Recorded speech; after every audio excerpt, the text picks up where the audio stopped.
இதயம் wishes you a very happy new year.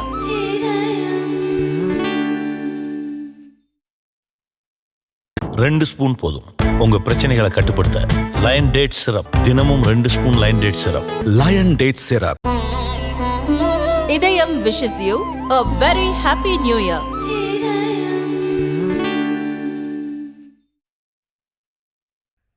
Vellore காட்பாடியில் நீர்வள அமைச்சர் துரைமுருகன், அவரது மகனும் கதிரானந்த் எம்பி ஆகியோருக்கு சொந்தமான வீடு, கதிரானந்தின் கிங்ஸ்டன் என்ஜினியரிங் கல்லூரி, துரைமுருகனின் பிஎட் கல்லூரி, திமுக நிர்வாகி பூஞ்சோலை சீனிவாசன் வீடு, அவரது உறவினரின் சிமெண்ட் கிடங்கு ஆகிய 5 இடங்களில் நேற்று அமலாக்கத்துறை அதிகாரிகள் சோதனை நடத்தினர். அமைச்சர் துரைமுருகன் சென்னையிலும் கதிரானந்த் துபாயிலும் இருந்ததால் வீடு பூட்டப்பட்டிருந்தது.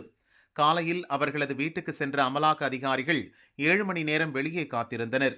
அதன் பிறகு சாவி கொண்டு வரப்பட்டு சோதனையை தொடங்கினர். அதிகாலை வரை வீட்டில் சோதனை தொடர்ந்தது. சில முக்கிய ஆவணங்களை அதிகாரிகள் கைப்பற்றியுள்ளனர். கதிரானந்த் எம்பிக்கு சொந்தமான கிங்ஸ்டன் என்ஜினியரிங் கல்லூரியில் நேற்று காலை 8 மணிக்கு சோதனை தொடங்கியது.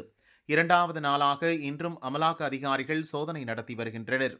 பாதுகாப்புக்காக கல்லூரி வளாகத்தில் துப்பாக்கி ஏந்திய சிஆர்பிஎஃப் படையினர் நிறுத்தப்பட்டுள்ளனர். கல்லூரியில் நடந்த ரெய்டில் சில ஆவணங்களும் பணமும் கைப்பற்றப்பட்டுள்ளதாக தெரிகிறது. முன்னதாக 2019 வேலூர் லோக்சபா தொகுதியில் கதிரானந்த் போட்டியிட்டார்.